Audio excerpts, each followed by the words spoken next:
她明明是重男轻女的婆婆，可儿媳好不容易生了个大胖小子，本该欢喜的她却一脸嫌弃，只因女人意外重生。上一世，她的男人被隔壁寡妇勾走，儿子也跟寡妇的闺女跑了，就连她最疼爱的孙子，也在她刚满99岁的时候，亲手置她于死地。怎料她却因此意外重生，回到了白眼狼孙子刚出生的那天。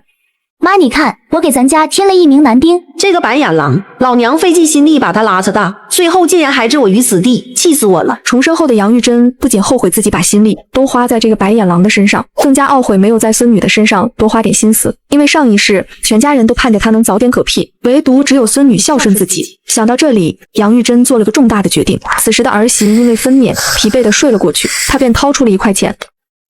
大妹子，我这个孙子就交给你了。视钱如命的杨玉珍不惜花费1块钱请护工照看孙子，也丝毫不愿在这个白眼狼身上浪费半点时间。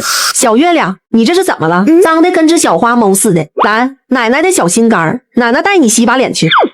至于那个白眼狼，我倒是要看看没有老娘惯着你，你能长成什么德行。然而，令人万万没有想到，儿媳分娩的重要日子，儿子乔仲玉却与安寡妇家的闺女搞在了一起，并且这件事情瞬间就在村子里炸开了锅。哎呀呀，乔家儿媳妇不是在医院生产吗？可不是嘛，真是不像话，真的是上梁不正下梁歪呀。杨玉珍知道了，不知道会怎么说。平时她说起别人来，可是嘴快得很。他还在医院伺候媳妇月子呢，要不你去通知他一声。我才不去呢，她可是出了名的泼妇，怕生起气来，搞不准我都得挨一个大逼兜。另一边，事情败露的几人更是为此焦头烂额。可明明是他们做出了败坏伦理的事情，却把所有的过错都归咎到了杨玉珍的身上。都怪我妈，非要拆散我和珍珍。要是我早点娶了珍珍，我们一起睡觉，不是天经地义的事情吗？妈，村里的人都在传我的坏话，我以后可怎么办呀？我不想活了。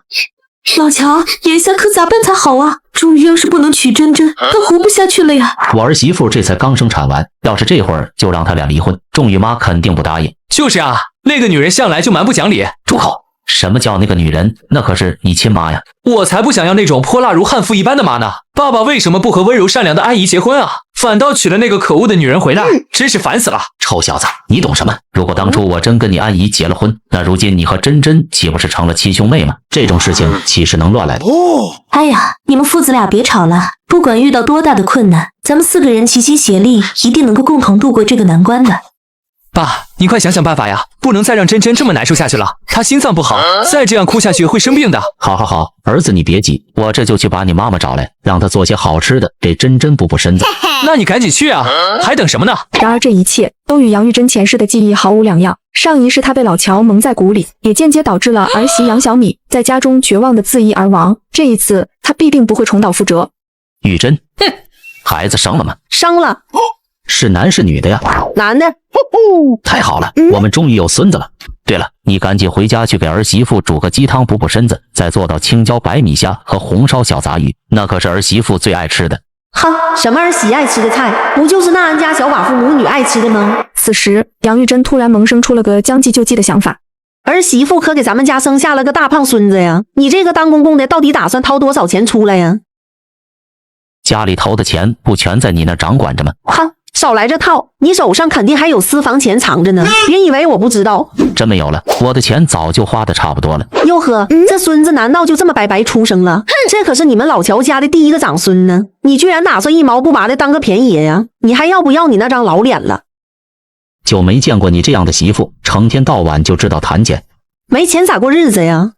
你看看你刚才点的那些个菜，哪一道不是用钱买来的？难不成天上能掉馅饼？说着，杨玉珍注意到了老乔的口袋鼓鼓囊囊的，于是他眼疾手快，一把将他兜里的私房钱收入了自己囊中。你好歹给我留点啊！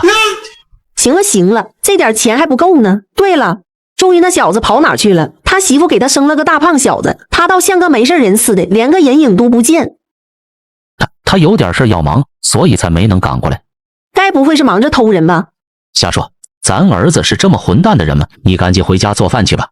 儿媳妇这才刚生产完，医院里连个人都没有，怎么能行？万一孙子被别人给抱走了，可咋办呀？哪有那么多坏人啊？你就是想的太多了。哈，行，我这就去做饭。要是小孩子被调包了，你可得负全责。此男人，老娘还能不知道你这个人？净说漂亮话，又没责任心，我才不给你面子。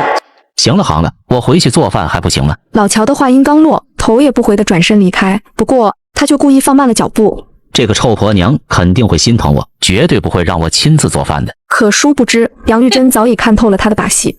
死男人走那么慢，还想老娘喊你不成？这婆娘今天怎么改性子了？以往她可不会这样的。老乔一脸不悦地走出了医院，而一道晴天霹雳也随之到来。老乔，不好了，出大事了！公安把仲玉和珍珍一起抓走了。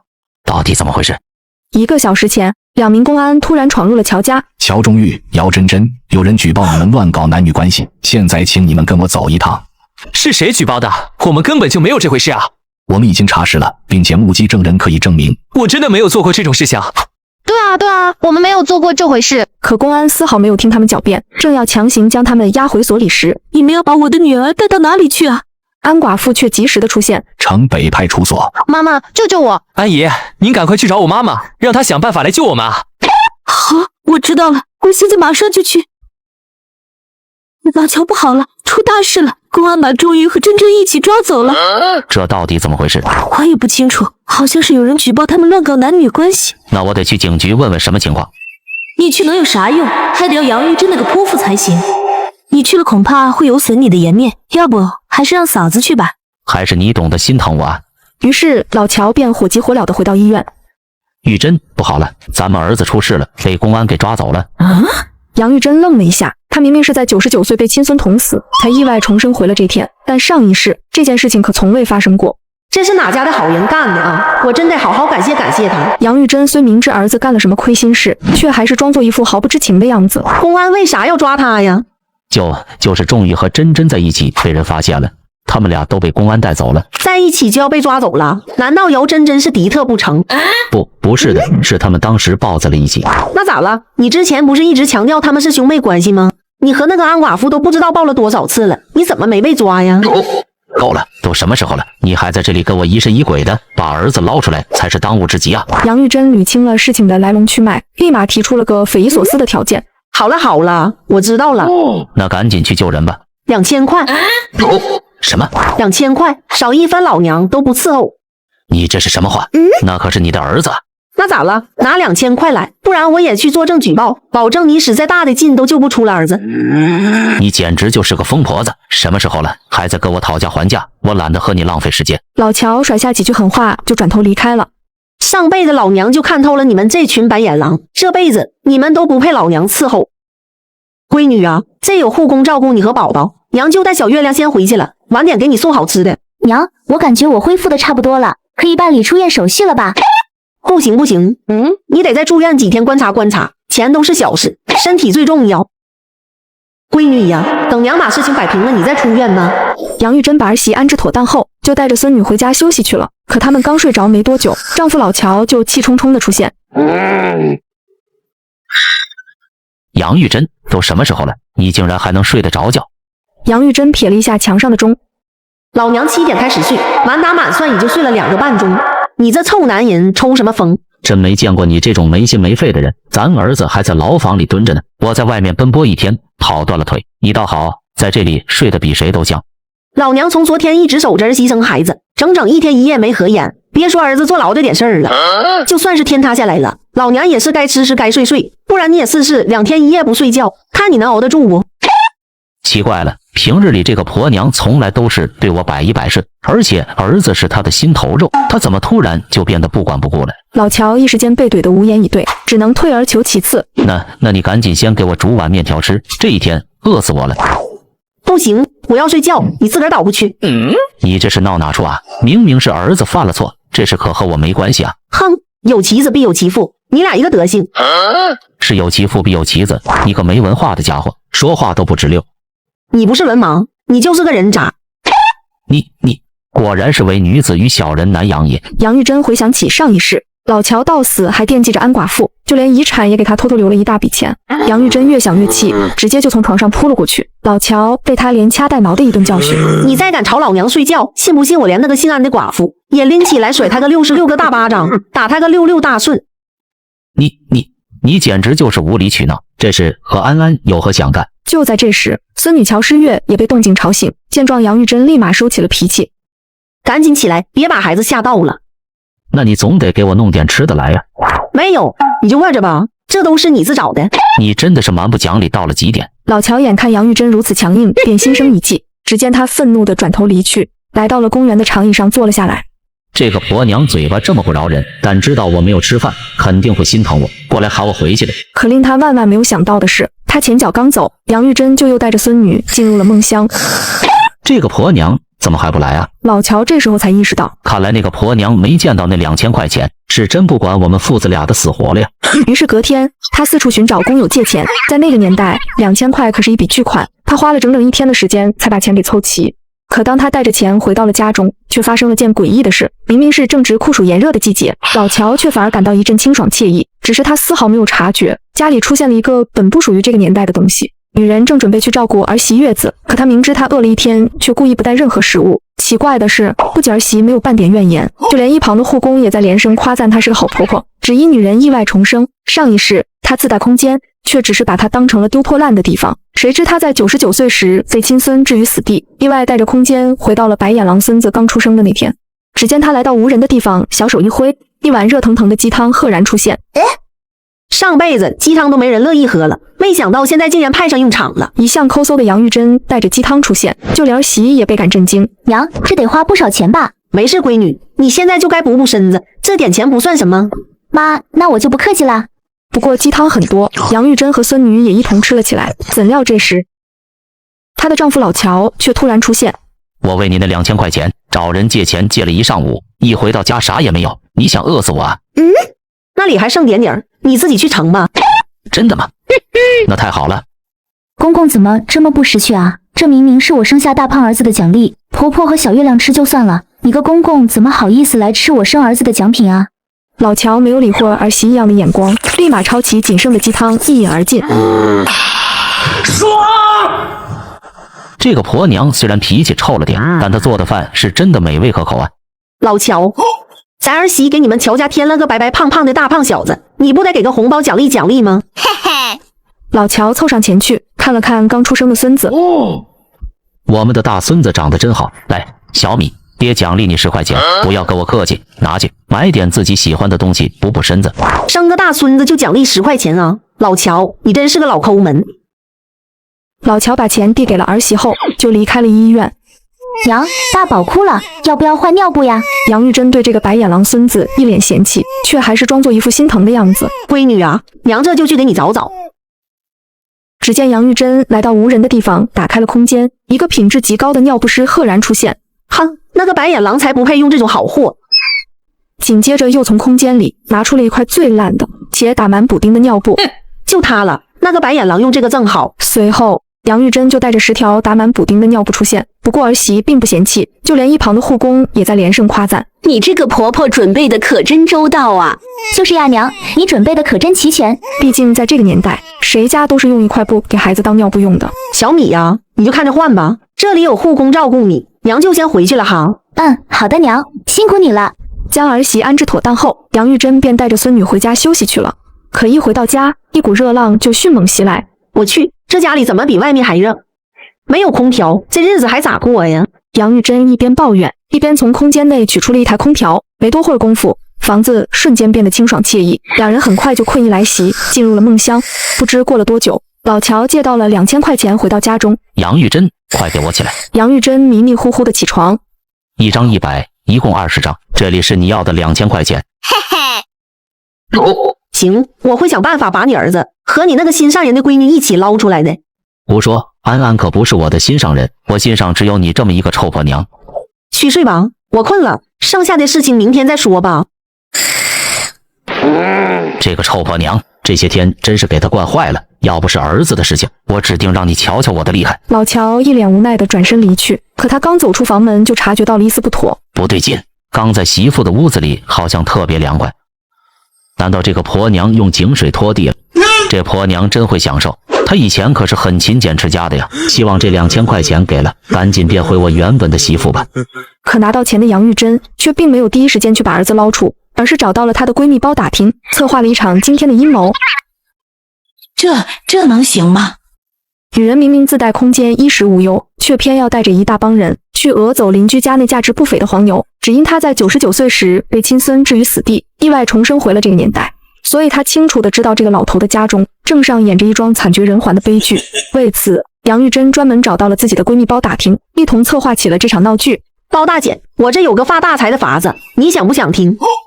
好呀，玉珍，快跟我说说。那捡破烂的牛成群太可恶了，要不是他撞见我儿子和姚真真私会的，搞得整条村的人都知道了，我的宝贝儿子怎会进大牢受苦呢？就是，仲玉这么善良纯洁的孩子，媳妇在医院生娃的时候被那个狐狸精蛊惑就已经够可怜了，这个牛成群还大喇叭到处传。果然是我的好闺蜜，要不是我重生了，我的想法也指定和她一样，但现在我才不管那个没良心的儿子死活。包大姐，明天我弟弟他们要来，到时候把你弟弟也叫上，再喊来几个人，趁着人多，我们直接去到那个该死的牛成群家里，把他家的黄牛弄过来。这能行吗？那头牛可价值不菲呀。放心吧，包大姐，我有10成的把握能弄到手，你只管把你弟弟喊来就行了，顺道再叫多几个人，一头牛几百斤肉呢，到时候我请客，请大家吃肉吃到饱，剩下的咱俩分了。好，我看行，有你玉珍打保票准没问题。就这么定了，明儿你到我家来，我就先回去了。好。其实杨玉珍对牛肉并不感兴趣，只不过她要借此将牛成群的恶行公之于众。于是隔天，杨玉珍的家里就聚满了人。可当她将计划脱口而出时，众人都露出了难以置信的神情。什么？姐，你说一头牛啊？都怪那个捡破烂的牛成群，要不是他撞见咱家仲玉的事情，你侄子现在至于坐大牢吗？姐，我这有法子能帮咱家仲玉先捞出来。不着急，让那臭小子在里面关几天，给咱小米解解气。那大侄儿，咱就这么不管不顾了？哪能真不管呢？我当然会想办法让他平安无事的从里头出来，只不过在那之前，让他在里头受点教训。但那个可恶的牛成群害咱家仲玉坐大牢，难道他就没有任何责任了？我能答应？大伙能答应吗？那指定不能答应啊！就是啊，绝不能答应。可不是吗？等咱把他的牛弄到手了，就宰了给大伙分来吃。玉珍姐，这事我挺你，我回头再喊来几个要好的兄弟，人多力量大嘛。这事没毛病，姐，咱都听你安排。那好，咱们现在就走。或许是大家伙都想吃上牛肉，竟然没有一人觉得杨玉珍不该讹人。可他们气势汹汹地来到了牛成群家时，牛成群却并不在家。给我砸！众人二话不说，直接如饿狼扑食般疯狂打砸。牛成群恰好刚从外面回来，被这一幕吓得目瞪口呆。各位好汉，到底怎么回事？就算要我死，你们也得让我死个明白啊！众人一听，纷纷停下了手中的动作，闪到了一边。只见杨玉珍缓缓走到牛成群的面前。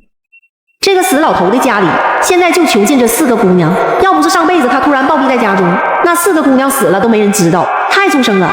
只可惜这都是我重生才知道的秘密，贸然将真相公之于众，保不准我也会被扣上公犯的帽子。哼，就你个不知死活的东西，四处乱传我儿子的坏话，害我儿子坐大牢。今儿你要不能给我一个满意的交代，可别怪我杨玉珍不客气了。眼看杨玉珍气势强硬，不想节外生枝的牛成群立马服软。对不起啊，大妹子，都是我的错，我真该死，求求您高抬贵手，放我一马吧。这声势浩大的场面引来了村民们的围观。杨玉珍太霸道了吧，明明是他儿子犯的错，怪别人有啥用？对呀，真的是太不讲理了。老牛着实可怜啊，谁让他不长眼，偏偏招惹到了杨玉珍这个厉害人。说着也奇怪呀，杨玉珍平日里为人还是很正直的呀，为何今日那么欺负人？说吧，你个老家伙，今儿你害我儿子坐大牢了，这笔账该怎么算？不就是坐牢吗？又不是脑袋掉了。我找人打听了，说是犯了流氓罪是要挨枪子的。我这般岁数了，要是儿子没了，那我后半辈子可就彻底完了。是啊，实在是太凄惨了。对呀，玉珍太可怜了，没了儿子，这以后的日子可咋过啊？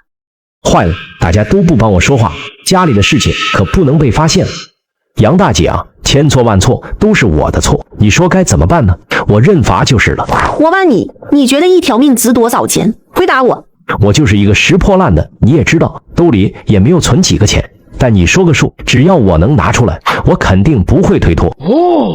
咱家侄儿有工作的，1个月36块，大家伙都知道，他才20岁，至少还能上40年的班，最少不得有个2800块吗？我要有钱，肯定会赔给你们啊！可我就一个拾破烂的，就算把我卖了，也拿不出那么多呀。少跟我在那卖穷，把你卖了没那么多，把你那头牛卖了，怎么也值个上千块钱吧？看来这帮人是冲我这头牛来。要是我今儿不肯放手，保不准会在我家闹起来，到时我的秘密岂不是要被发现了？对不住啊，大妹子，都怪我这把嘴，闯出了这么大的祸事。那你们就把它拿走吧。话音刚落，杨玉珍就立马将黄牛拖走。牛成群本以为自己侥幸逃过一劫，可殊不知杨玉珍的计划才刚刚开始。于是他把黄牛拖回了自家厨房，为接下来的计划做好准备。只见黄牛被缓缓地吸入了空间，随后数碟精心烹饪好的牛肉赫然出现。牛肉处理起来多费事啊，倒不如吃我这现成的呢。杨玉珍刚进去厨房没多久，就端着一盘盘的牛肉出现。玉珍姐，你咋那么快就把牛肉弄好了？对啊，姐，这也太快了吧！不过倒是挺香的。咱玉珍在村子里出了名的能干，区这点牛肉，你们以为要多久呢？瞧不起谁呢？我看你们是不想吃了是吧？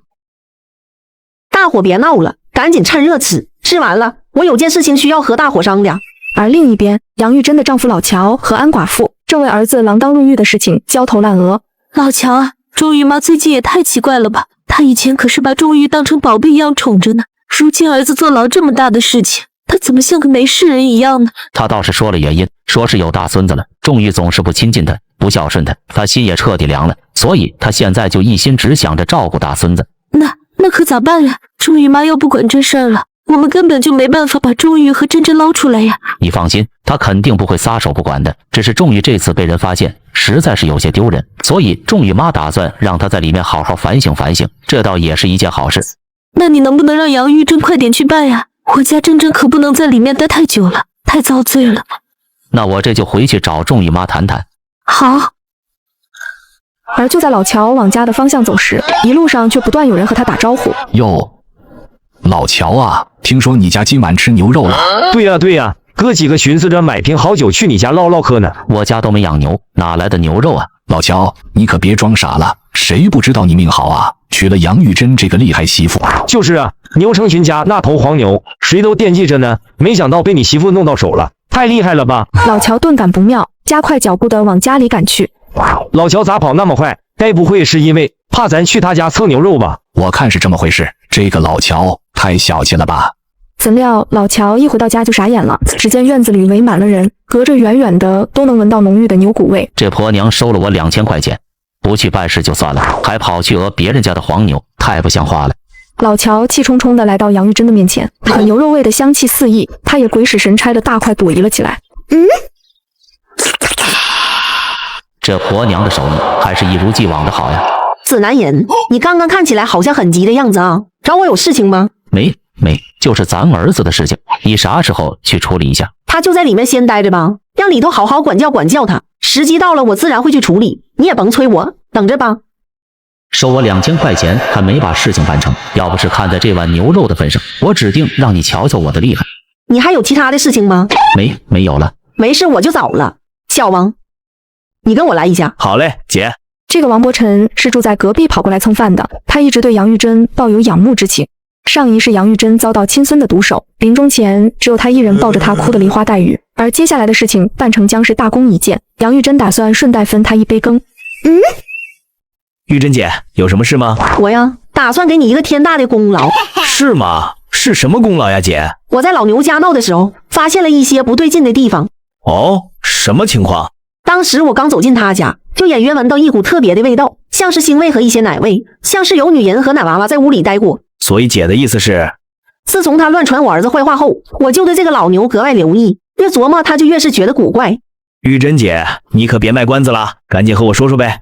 他在外头拾破烂，遇到有人和他抢的时候，他都和别人豁出老命去争了，怎么轮到一头牛的时候，他就当缩头乌龟了呢？是啊，这确实有点奇怪。我观察过，这个老头似乎是个拐子，因为他总能捡到小孩，几乎年年都能捡到，可我从没听过谁家老捡到孩子的，难不成孩子都奔着他去的？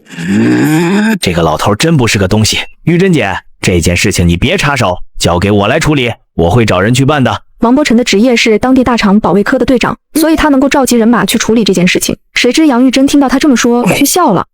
小王，你咋那么天真呢？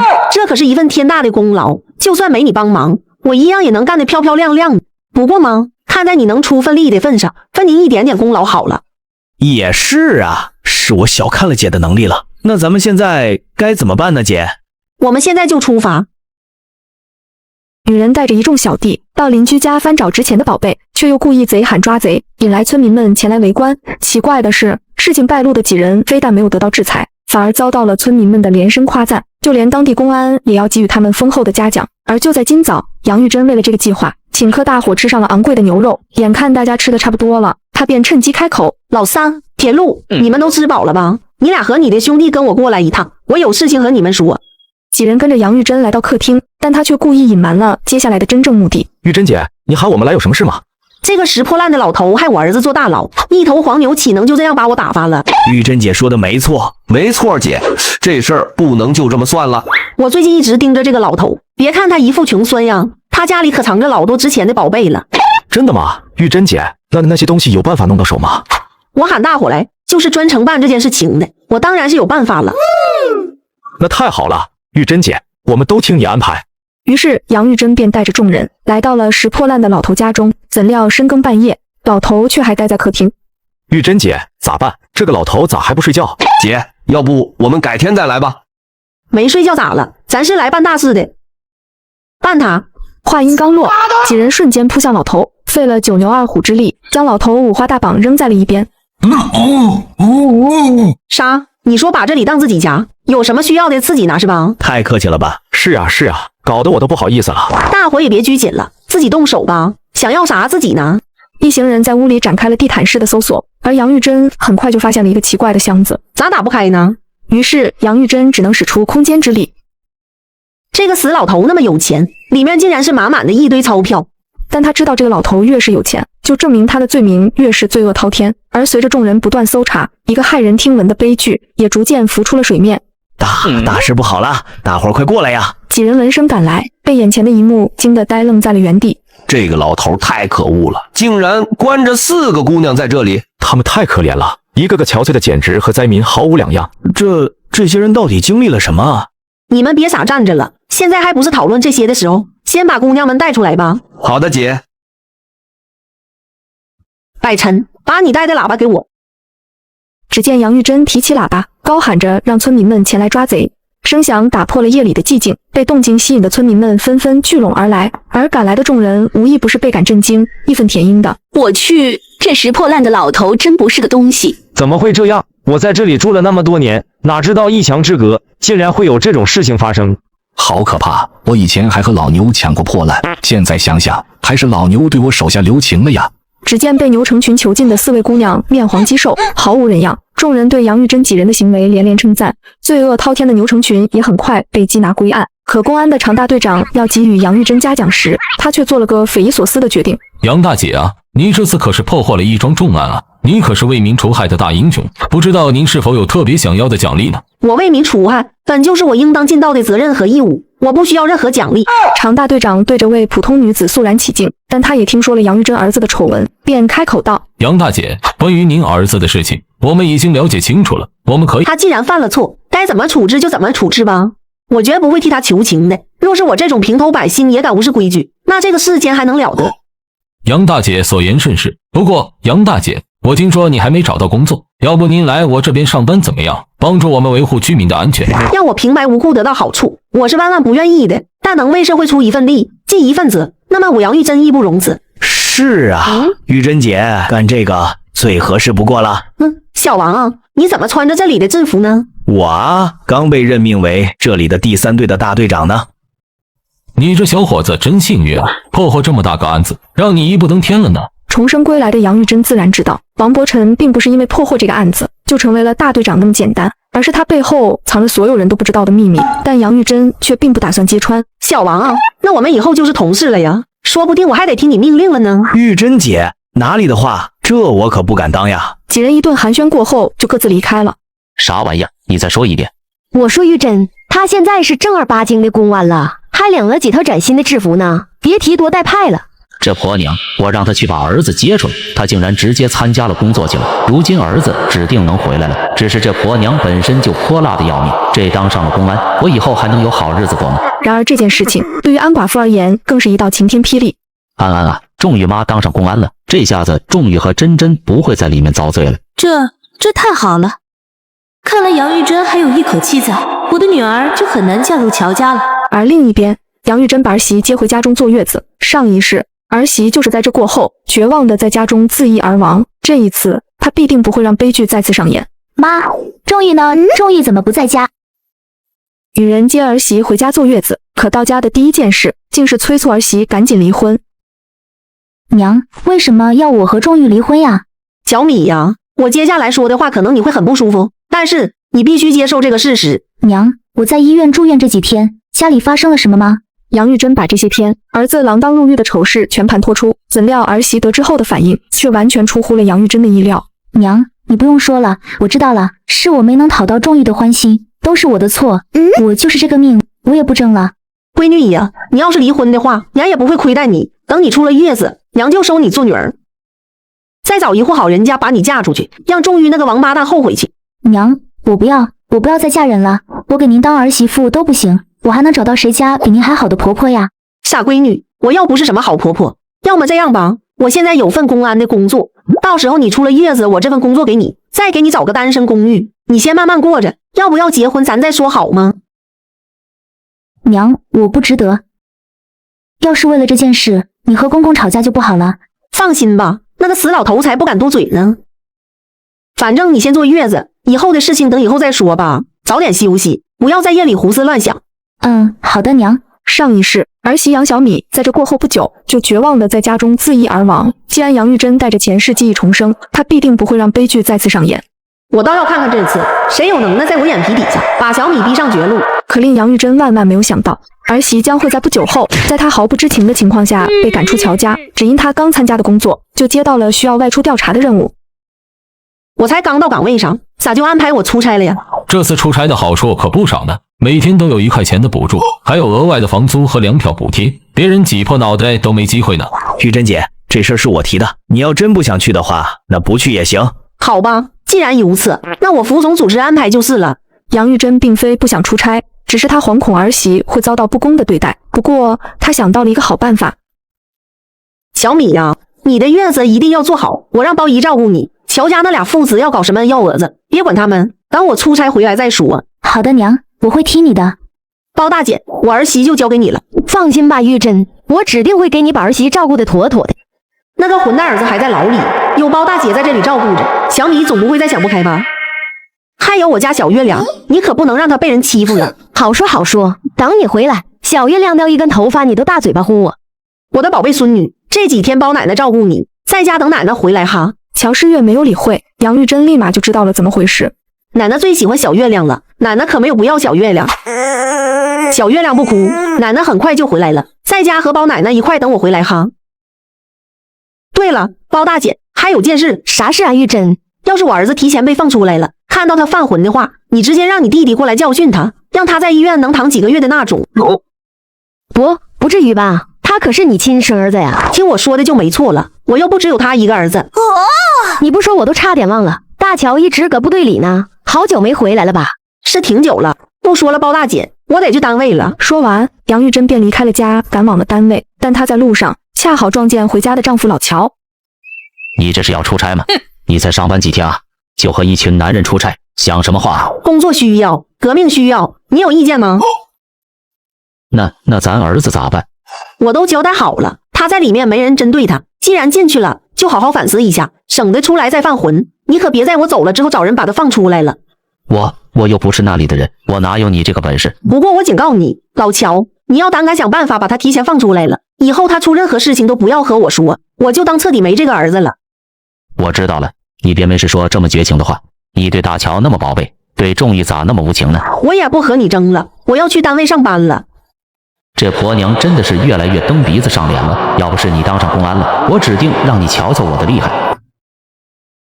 玉珍姐来了，咱几个出发吧。然而，就在杨玉珍跟随着队伍下乡执行任务，那造化弄人的命运轨迹却又再次与前世重合。等杨玉珍下乡归来，包打听一见到她就立马跪倒在地。玉珍啊，我对不起你呀。什么事？我家小月亮呢？你该不会把我小月亮弄丢了吧？那倒没有，小月亮还在睡觉呢。那你搁这大惊小怪啥呢？玉珍，你儿媳被那个安寡妇赶走了，对不起呀，玉珍，我没保护好她，我真不是个东西。我小米月子才刚做几天，就让那死老头赶走了。你走的第2天，你儿子就出来了，当天他们就离了婚。何瑶真真领了证了，你再三要我保护好小米，我答应了却没办到，我真不是个人啊。包大姐，这不怪你，这几天辛苦你了，剩下的事情就交给我来办吧。于是杨玉珍立马找到了老乔。死男人！完了，这个婆娘咋那么快就回来了？不对，我早就想好了应对之策，我慌什么？臭婆娘，你这是咋了？怎料杨玉珍接下来的一句话，令她原本的应对之策全盘皆输。啥？你说什么？女人生了个大胖小子，却被重男轻女的公公逐出了家门。可当平日里最疼爱她的婆婆得知后，却并没有为她主持公道，反而是做了个匪夷所思的决定。老乔，玉珍啊，你回来了，辛苦你了。我不辛苦，辛苦的是你呀！咱儿媳给你生了个大胖孙子，月子都还没做几天，就被你给赶出了家门，可真有你的呀！那是仲玉2口子的事情，儿子长大了，自然有自己的主见，咱也不好插手呀。小米已经被送走了，仲玉也和真真领了证，你个臭婆娘，就算有再大的本事，想把小米领回来也是不可能的了。我可没打算让小米回来，但你这事儿必须给我一个交代。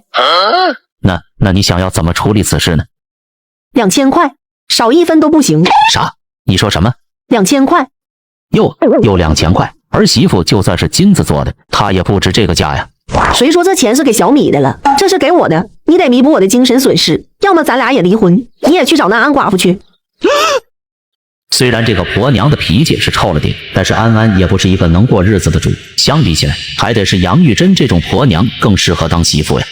儿子再婚跟我有啥关系啊？而且我和安安哪有你说的那种关系？再说了，我兜里也没那么多钱呀。哼，少来这套，别以为我不知道，你身上起码还有5000块钱，少在那骗我。我真没有那么多钱呀，不过我可以想想办法给你弄来2000块，只是这个钱不能给小米，她可不值这个价呀。只要咱俩不离婚，这钱还不是得花在我乔家上。仲玉那混小子呢？他儿子哭了，咋也没见到他人呢？仲玉怕你责骂真真，便直接搬到真真家暂住几天了。呵，真是个好父亲。玉珍啊，你快去照顾一下咱大孙。你自己不会弄点水去喂喂吗？孩子饿了不能只喂水吧？这事儿只要没完，休想老娘给你们带孙子。要不我让仲玉和真真回家住吧，毕竟明天咱俩都得上班，孩子也不能没个人照顾呀。我小米的月子都还没做完就把人给赶走了，这时候想到要有人照顾孙子了，门儿都没有。不行，没得商量。你要是敢把姚真真领回家来，看我怎么教训她。这婆娘一向说到做到，要是贸然把真真领回来，恐怕真真也不会有什么好日子过了。你这是什么话？随你的便，反正这个家有他没我。其实杨玉珍要那2000块，也不过是为了给老乔一个教训，因为在他的心中早已盘算好了接下来的计划。爸妈答应让真真回家住了吗？别提了，他都要气疯了。我说你也是的，人家小米还在月子里呢，你起码让人做完月子再让人走呀。我这不得趁妈不在的时候赶紧把事情办成吗？对了爸，你把孩子送过来干嘛呀？你个混小子，我不送到这儿，我送哪去啊？你妈现在要上班，家里没个闲人，我白天上班，晚上还要给你们带孩子，你想累死我啊？那可不是你们成天说要个大孙，你俩不带谁带啊？总不能让真真带吧？又不是真真的孩子。你这是什么话？真真嫁给你的时候，难道她不知道你有儿子的吗？她这当后妈的，带你的孩子不是天经地义的事情吗？可千万别让我带呀，我可不想替别人养孩子呀。爸，你就带回去吧，我们俩会带孩子呀。就是呀，爸。我可不管，我要上班没时间照顾，你们自个儿想办法去。话音刚落，老乔就把孙子放下，转身离开。怎料他回到家后却傻眼了，只见杨玉珍收拾了一大堆行李，似乎要出远门的样子。玉珍啊，你这是要干啥？老乔，你来的正好，咱俩去一趟小米的娘家，看看事情咋个处理。我不是答应你给你2000块钱了吗？而且仲玉和真真都已经领了证了，咱也不可能把小米再领回家了呀。我可没说要领小米回来，但不管怎样，总得去看看小米现在是啥情况吗？毕竟人家啥事情也没有做错。最多再给他一些钱财作为补偿呗，但小米绝不能接回家来，你可得给我记住了。我说老乔，你真把你家当成富贵窝不成了？难道小米非得死乞白赖的嫁给你乔家不可吗？大不了我带小米重新相个亲，嫁个好人家不可以吗？随便你咋说都行，只要你别把她找回家就行。行了行了，你可别巴巴了，赶紧走吧。于是两人便带着小月亮一同前往了小米的娘家。可当小米的娘家人得知他们要来后，却显得格外的惊慌失措。杨玉珍咋突然就来了？该不会是那件事情被他知道了吧？怎么可能？这事儿我们才刚办完，难不成他是千里眼、顺风耳啊？那现在咋办？要是被杨玉珍知道了，不得搁我们这儿闹翻了呀？能咋办？走一步算一步呗。很快，他们几人便来到了小米的娘家，可杨玉珍却并没有发现儿媳小米的身影。亲家来了呀，这大老远的，都累了吧？哪里，这点路算得了什么？亲家突然从大老远赶来，是有啥事情吗？也没啥事，咱就来看看小米，毕竟我们乔家做的事情实在不妥。哦，哎，就这点事儿啊，你们都累了吧？要不先进屋休息休息？不用，我们也不累。谁说不累的？我3轮都快开冒烟了，你坐在后头肯定不累啊。亲家呀，我看小米好像没在家里头，她去哪了呀？小米的父母闻言支支吾吾，半天没有正面回答杨玉珍的提问，直到路过的村民随口的一句话，令杨玉珍瞬间火冒三丈。你们还是人吗？他们前往儿媳的娘家接人，怎料还在坐月子的儿媳竟已经改嫁。小米不是已经改嫁了吗？你们乔家咋还过来啊？你们还是人吗？竟然背着我把我儿媳妇嫁人了，你们怎么敢做出这种事情啊？溜了。不是，你家终于要离婚，我们都不怪你们了，现在反过来倒打我们一耙。就算我家终于要离婚，那也是我们自家的事，轮不到你们插手，你们简直无法无天了。那她不嫁人，难不成要一直住在娘家不成？小夫妻俩吵架，回一次娘家不是再正常不过的事情吗？你们倒好，直接把我儿媳妇这么水灵灵的改嫁了，还有王法吗？那他们不也开了离婚证了吗？我这个当婆婆的没有表态，这婚就不能算作废。尽管这件事情上是杨玉珍理亏，但这个年代根本没有人会在意一张离婚证。就是，你们这就是在犯罪。我那不成器的儿子也是昏了头，竟然跟媳妇吵起来了。咱俩老口子还是很心疼儿媳的，这不还特意在单位请了假，难道我们这诚意还不够吗？你们怎么就这么不通情达理呢？这个死男人的演技可以啊，不知道的还真以为他诚心要接小米回家呢。那如今我家闺女已经嫁人了，再让她回你们乔家也是不可能的呀。就是啊，这不是为难我们吗？那你们到底把小米嫁哪去了？三角村儿。此时，小米的哥哥恰好从外面回来。咋了这是？在外头就听到你们的声音。向南啊，你来的正好，去三角村把你妹妹和新妹夫喊来。你们把我妹妹赶走了，这会儿又要喊她回来，你们在闹哪出呢？杨向南气势汹汹，但杨玉珍早已料到，只见他掏出了一把陈旧的手电。天色也晚了，这个你拿去照个亮，把你妹夫喊来，完事儿你就收着吧。好说，我这就去。在这个年代，手电筒可谓是一件稀罕电器，以至于杨向南心甘情愿地为杨玉珍跑这趟腿。杨家这大儿没事吧？咱赶紧回去吧，他指不定得了啥大病呢。1个小时后，大家伙儿，我把小米带回来了。小米的身旁是她的新丈夫赵铁柱，另一名则是她的新公公。但没曾想，这个新公公也是个厉害人。小老儿姓赵，人人都叫我赵老儿，我是小米的公公。赵老，你好，我姓杨，也是小米的婆婆。什么？这是什么意思？杨玉珍把事情的来龙去脉又重新复述了一遍。不管怎么说，小米都是我们家明媒正娶的儿媳，家里还有个嗷嗷待哺的小胖崽需要照顾呢，这算哪门子事儿啊？就是啊，我们可十分稀罕这小米的。小米家既然收了我们家的彩礼，婚也结了，房也入了，你就算要找人理论，也只能找小米家去。我说赵老，你先别着急反驳我，能否听听我的几个建议？这事儿没得商量，我家儿媳已经嫁进门了，那就是我们赵家的人了。我说赵老，你这人咋这么蛮不讲理？还有王法吗？没王法的是你们，可不是我们赵家。一时间气氛变得剑拔弩张，老乔眼看情势不对，便趁机出来打圆场。我说你俩都消消气儿，咱是来谈事情的，火药味不要那么冲啊。玉珍啊，你不是还有话要说吗？抱歉，我赵老儿着实是有些失态了。杨大娘，你前面想说什么来着？不妨说来听听。这个赵老儿似乎人还不错，那么接下来的事情就好办了。赵老，其实我想说的是，小米改嫁也并非他自愿，要是小米不同意这场婚事，他们两口子今后的日子也不会安稳。所以您的意思是？所以你们给了多少彩礼，我愿意支付3倍的价钱，但我并不会把小米带走。哦，杨大娘的意思是，我想让小米自己选择，究竟是回到我们乔家，还是更愿意待在你们赵家。若是小米选择留下，我也不会强求，但只要小米说要跟我们回去，我也会不惜一切代价将人带走。令人意外的是，赵家竟然信誓旦旦地答应了下来。可以，我们赵家也尊重小米的选择。这一刻，所有人的注意力都凝聚到了小米身上，只等他做出最后的决定。娘，我不想再改嫁了。或许是赵家对他不错，亦或者是无奈的妥协，小米选择留在了赵家。我如今已经算是2婚了，再回到乔家算是3婚了。且不说他人对我的流言蜚语，仲玉更会极其厌恶我的，所以我还是决定留在赵家吧。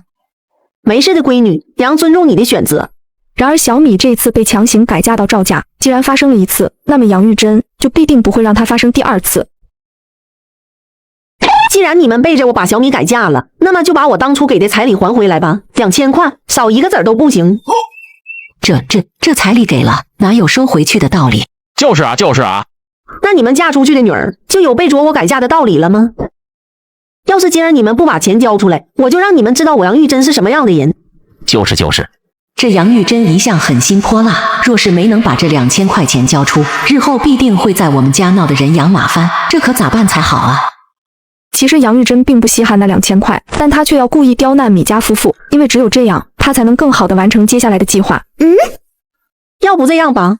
女人来到儿媳的娘家时，惊恐地发现还在坐月子的儿媳竟偷偷改嫁他人。可奇怪的是，本该恼怒的她却反倒十分欣慰，甚至还为儿媳准备了丰厚的嫁妆。接上集，儿媳小米改嫁的事情败露，杨玉珍要求米家返还2000块的彩礼，可他们根本无力偿还这笔巨款。就在米家夫妇焦头烂额之际，要不这样吧，你们要么把钱交出来，要么就让小米认我做娘，做我家的闺女。米家夫妇闻言，仿佛抓到了救命稻草般连忙答应，毕竟小米也只是他们在山里捡来的孩子，毫无血缘关系。那就这么定了，以后小米就是我杨玉珍的闺女，你小赵就是我的女婿了。来，这是我们家小米的嫁妆。那怎么好意思呀，亲家。这个臭婆娘平时抠抠搜搜的，这会儿咋那么大方？难不成是大乔在部队里寄来的钱被他占为己有了？要真是这样，我指定让你瞧瞧我的厉害。我在城北派出所上班，若是有机会，我把小赵你介绍到那边做个临时工，应该不成问题。那太好了，傻小子愣着干嘛？还不赶紧给你丈母娘磕几个响头，要结结实实的，稳稳当当的。三丑话说在前头，你们若是胆敢对咱家小米不好，就算小赵你工作了，我也能让你的工作说没就没，听到了没有？那是自然。亲家，你放120个心吧，不止这臭小子，我们全家也定会把小米当宝贝一样供着，绝不会对他有丝毫不好的。那亲家，以后咱就常联系哈。好，一定。眼下这个情况，小米留在赵家，想必怎么也会比在乔家过得舒坦滋润吧？至少他应该不会像上一次那样想不开吧？爸，你们这趟去小米的娘家，情况如何啊？放心吧，儿子，所有事情都圆满解决了。小米一定是哭闹着要回来吧？没有，小米已经嫁人了，嫁给隔壁三角村的赵铁柱了。你娘还给了不少陪嫁呢。现在小米成她闺女了，以后就当做亲戚，常走动就是了。这怎么可能啊？小米怎会改嫁呢？她不应该哭着闹着想要回来吗？姚真真敏锐地察觉，乔仲玉似乎还惦记着前妻，便心生一计。那个男人不会是小米的老相识吧？什么？小米和那个男人认识？怪不得那天让他离开他那么顺从，这才几天啊，他就改嫁了。原来他心里早有打算了。姚真真眼看计谋得逞，便装出一副心善的嘴脸。哎呀，玉哥哥你别生气了，人各有志，既然他心早就不在你这了，你就随他去吧。不是你们想的这样的，其实是小米一回家就被他娘家人改嫁了。不过那人我看着也还行。你个老头，不说话没人当你是哑巴，说那么明白干啥？我本想着把小米送回去一段时间，后面我还会去补偿他的，没想到小米家的人竟然做出这番不道德的行为，太令人气愤了。瞧你这副模样，分明是还惦记着前妻，幸好我用计把他赶走了，否则杨玉珍那个老女人回来了，我还真结不了婚了。这么说来，仲玉妈是彻底接受这桩婚事了。是的。那咱啥时候办婚礼呀？要不咱两家人坐下来谈谈。这个我倒没问，回头我找仲玉妈聊聊。于是老乔转头便找到了杨玉珍。你不要脸，我还要呢。你这是什么意思？你现在说话总是夹枪带棒的，有意思吗？有没有意思都是这个意思。你儿子和姚真真那点事情，全村人都知道了。现在结婚是等着让村里人看笑话吗？你们父子真是不要脸啊！但我杨玉珍还要。你这样不待见安安他们，你就不怕儿子和你离了心吗？你看我像怕的样子吗？老娘又不只有他这一个儿子，老娘的大儿子可是部队里的军官，还娶了大官的闺女呢。你总是这样，老是偏心大乔那块儿。行吧行吧，不办就不办，但你总得和安安他们家坐一起，一块谈谈吧。他不配。哎，你看你那么意气用事，太不像话了。呵，终于想和姚真真在一起，我没意见，但是他要把那个女人带回来，看我怎么收拾他。他可是你亲儿子，以后赚的钱还不都是孝敬你的？呵，孝敬我？上一世我可没有这个待遇，那白眼狼子赚到的钱，全都花在了安家人的身上。我养了他那么多年，他如今跑到安家那边去当孝子了，我还能指望他什么？改明儿我就把他那个房间都砸了，让他在安家安心住下去。哎，你看你又意气用事了吧？看来这个婆娘是铁了心不让仲玉回来了呀。老乔，仲玉妈那边怎么说？有说啥时候办婚礼吗？老乔把事情的经过一字不落地向他们重新复述了一遍，几人瞬间变得不知所措。玉哥哥，要不你去给你妈认个错，说不定她就同意我们了呢。我可不去啊！我要是给她低头了，她只会更看不上你的。这么一来，她更加不让你跟我回家了。几人急得像热锅上的蚂蚁，却根本拿杨玉珍毫无办法。而就在他们焦头烂额之际，安寡妇却萌生出了个可怕的念头：我有办法了。她明明是个重男轻女的奶奶，可孙子高烧不退被送去了医院，她却反而毫不关心，只因她知道这是一场精心设计好的阴谋。接上集，杨玉珍拒不让乔仲玉和姚真真举办婚礼。就在几人为此焦头烂额之际，安寡妇竟萌生出了个邪恶的念头：我有办法了。什么办法？阿姨快说来听听。这不，仲玉妈最稀罕的大孙还在咱家，如果我们让孩子生病了，仲玉妈肯定会心疼不已，亲自过来抱走照料她的大孙的。到时我们提出点条件，岂不是顺带的事儿？孩子才1个多月大呀，要真这么折腾他的话，万一真弄出什么好歹来，那可怎么了的呀？哎呀，我不也只是随口提一下吗？我并没有说一定要让孩子生病，只要把他送去医院做做样子，说不定也能起到效果呢。阿姨，你让我再好好想想。那好吧。原本安寡妇也打消了这邪恶的念头，但接下来发生的事情却令她再次动起了歪心思。由于乔仲玉和姚真真白天要上班，乔家大孙只能交由安寡妇来照顾，可她本身体弱多病，没几天就病倒在床了。闺女啊，你休几天假带带孩子吧，不然你娘我的老命就要交代在这了。那不行啊，妈，我不工作了，谁来养活这家子呢？就是啊，阿姨，要不你喊我爸来商量一下，这是他的大孙呀。于是老乔也赶了过来。老乔啊，我这身子不舒服，头晕乎乎的，能不能让仲玉妈带几天孩子，等我病好了就接回来？老乔摸了摸安寡妇的额头，确实是在发烧。安安果然还是个娇弱的人，不是一个干实的料，还得是杨玉珍那个婆娘。别说1个孩子了，就是10个孩子，估计那个婆娘也能带得来。行吧，我这就把孩子带到仲玉妈那去。随后老乔便带着大孙来到了杨玉珍的单位，可杨玉珍不仅没有答应，反而还把老乔忽悠了一顿。你怎么来了？玉珍啊，我找你有点事。安安生病了，我把孩子拎过来让你帮忙带2天，到时等他身体恢复了，我再给接回去。我天天上班忙，下午还有一个案件需要处理，挺远的，晚上都不一定能准时回家了。自己家的孙子你能不带吗？反正天塌下来了，都是我上班我没空，那不成你把工作辞了，你自个儿在家带大孙不行吗？那你上班，你给介绍个人看孩子不就行了？我孙子有亲妈好好的，根本不用烦谁带的问题，是你们把我儿媳赶走了，这会儿想到要有人带孙子了，你们爱谁带，别想推给我。怎料老乔听完杨玉珍的这番话，竟觉得十分的有道理，于是他便又带着大孙离开了。这仲玉妈怎么这样啊？安安啊，我会找人先照看一段时间的，你放心。好你个杨玉珍，你不仁，就休怪我不义了。然而3天过后，安寡妇大病痊愈，但乔家大孙却突然生病了。安寡妇和老乔焦急地找到了杨玉珍，怎料杨玉珍的反应却出乎了他们的意料。仲玉妈，不好了，你家大孙不知道怎么回事，突然间发起了高烧了。你的亲孙还是你家唯一的亲孙，我就不相信你能不管。快点啊，玉珍，我们一起去医院。你赶紧去，忙完我马上就来。还有什么事情比你孙子发烧还要紧的？你知道着急还不赶紧去？小孩子发烧到医院，要带杯子给他喝水，带毛巾擦身子，要带的东西多着呢。我就这样跑过去也没用啊。那你就赶紧收拾，我在这等你。十万火急的事情你都这么着急了，还不赶紧去？你等我干什么？我饭还没吃，碗还没洗，东西放哪里都还得想一想。别说那些有的没的，你还不赶紧去医院？咱大孙儿真烧成傻子了，你就知道后果的严重了。上辈子老娘为了这体弱多病的白眼狼孙子，成天风雨无阻的往医院跑，没想到这白眼狼竟然还亲手置我于死地，气死我了！这一世他落在了他最爱的俺奶奶真妈的怀里，能活几岁就看他的造化了。我要没说不去，只是让你先去医院照顾，等我忙完了，我自然就会过去。少废话，赶紧的！这个臭婆娘啥时候了？还不急不慢的，等大孙儿的病好了，我指定让你瞧瞧我的厉害。周姨妈，你怎么能这么对待你亲孙呢？孩子才几个月啊，发个烧就能没命了，你还在这里不紧不慢的。你都知道会没命，你还能让孩子发烧？你到底安的什么心啊？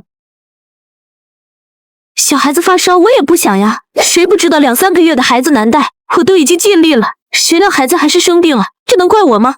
杨玉珍闻言瞬间恼怒，难带谁让你带了？孩子有亲妈，是你女儿非要把人家亲妈挤走了，抢着给人当后妈，现在倒好，让孩子生病了，你们开心了吗？孩子现在都发烧了，说这些还有什么用呢？你赶紧去医院把孩子照顾好吧，要是孩子真有个3长2短的，你到时候后悔都来不及。他亲爹都不难受，我难受什么？我儿子为了你们俩老少狐狸精，都能狠心把在月子里的媳妇赶走，要有啥3长2短，都得算到你们母女头上。什么狐狸精？你胡说什么呢？我说周姨妈，你也太过分了吧！以前你还只是泼妇些，心底还是很善良的，现在看来，你的心里也是恶毒无比。